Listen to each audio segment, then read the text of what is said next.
feminist and left-wing politician Laila Harre is back. She's been a member of Labour, New Labour Alliance and the Greens, and now she's taking the helm of the Internet Party. She joins me now. Good morning. Good morning, Susan. Most political parties are built on something positive, on a movement, on beliefs. How can the Internet Mana Party, which is built on, yes, wanting to change a government, but an almost pathological dislike of the Prime Minister, work? How can it be a force for good? How can it be positive? We do have a very clear mission in this election, and that's to change the government, and we've got I'd like to talk about the ways that we plan to do that. Sure, but it's pretty personal. I'm going to read you a tweet from QandA.com, 30th of May, just a couple of days ago. Hi, John Key. Forget the universe or world politics. Think of how insignificant you are on the internet. The internet will win this election. It's nasty, well, it's personal. I don't think he's the only person who has a real concern about the way that this government is keeping its foot on the throat of economic development. Politics. The Internet Party has grown out of an existing constituency of people who are very concerned about the lost opportunities that we're seeing day by day with a government that's making very short-term pragmatic decisions and isn't enabling the full potential of the internet and of the technological revolution to play a part in our lives. Does this constituency, and we're talking about a lot of young people because I know you want to connect with that generation, our kids' generation actually, Laila, is what you want to connect with. Are they understanding? Because I've heard some commentary this week. They said, Internet Party, good. We understood what it was. It was pretty much a single issue party. We got that.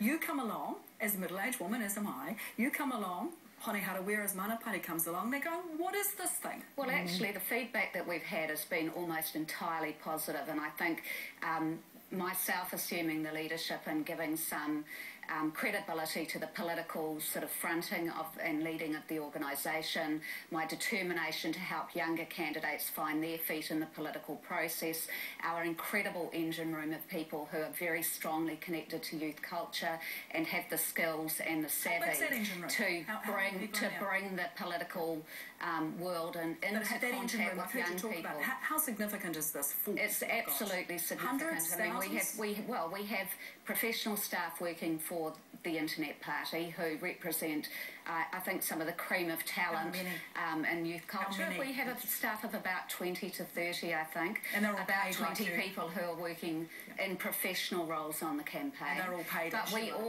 we also have thousands of volunteers. So we now have about 3,000 members of the Internet Party. I know that my inbox has been full over the last 3 days with extremely talented, competent people offering to help us with this connection that they see as vital with younger New Zealanders. How will you connect? Politics. I read a story in the Herald on Sunday this morning. You talked about tweeting and you talked about connecting on Facebook. Well, actually, I talked about a lot more than that, but it's amazing what things get reduced to in half a page in a newspaper. John Key tweets, it doesn't make it cool. Absolutely, it doesn't make it cool, and it's not the primary way in which we're going to connect during this election campaign. We've got three main targets in terms of our objective of bringing out new voters and voters who want to see a change of government.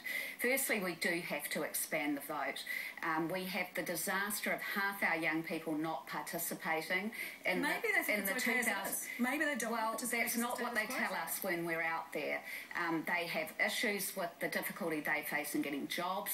They certainly know about their challenges in accessing decent internet services.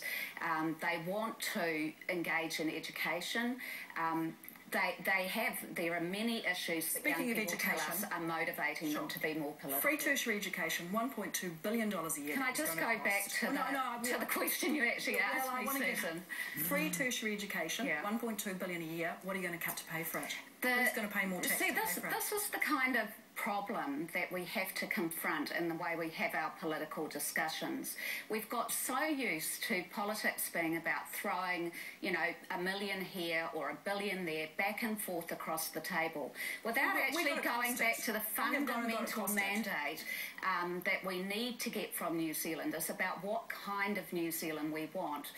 If New Zealanders want our education system to be free, and that includes free tertiary education, then we have to find a way to deliver that. And we're going out there to talk about the kind of New Zealand that we want to live in, the kind of framework that would require.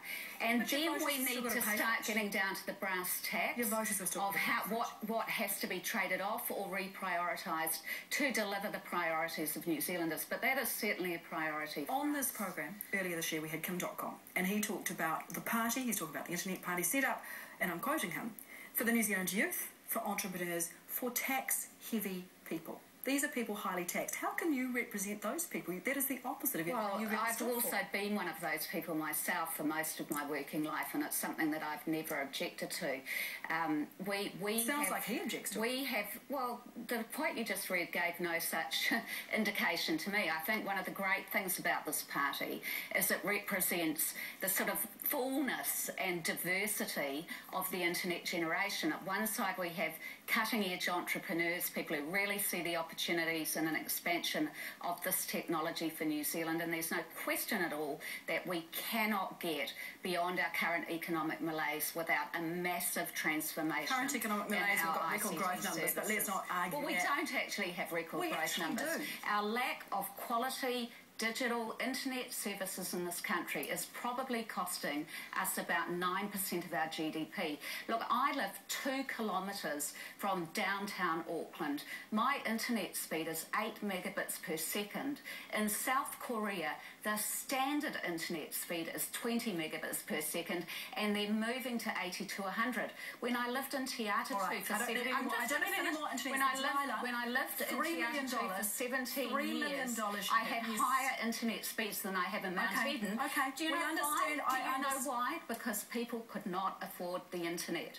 My neighbours couldn't afford the internet in Te Atitu, which meant I got faster internet in Te Atitu than I get in Mount Eden. Now that is what the digital divide looks like. Is a lot of money. It's a great opportunity. It's an amazing opportunity. Would you be doing it? Would you be leading the party without that $3 million? I think that the finances and the resources that are available to the Internet Party have been critical in my decision to go into this leadership position. So you wouldn't do it without the $3 million? Well, this is what makes it doable.